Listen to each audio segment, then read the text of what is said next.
ప్రతి క్రైస్తవుడికి శోధనలు ఉంటాయి. శోధనలు ఉండటము తప్పు కాదు. ఇన్ఫాక్ట్ నువ్వు క్రైస్తవుడు నిరూపించబడేదే నీ శోధనలు బట్టి. ఈరోజు చాలా మంది శోధించబడేటప్పుడు అపవాది నన్ను శోధిస్తున్నాడు అంటూ శోధన వస్తేనే పాపము చేస్తున్నారు అనుకుంటారు. శోధన కలిగిన వెంటనే నేను పాపంలో పడిపోయాను అనుకుంటారు.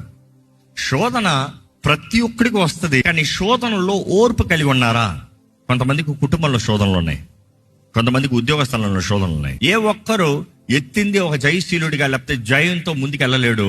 Again I'm telling, you have to build your endurance. ఎవరు నోరు వెంటనే అదుపులోకి తీసుకోలేరు, ఎవరు జీవితాన్ని చేతుల్ని అదుపులోకి తీసుకోలేరు. See, you have to have patience enough. That means I will not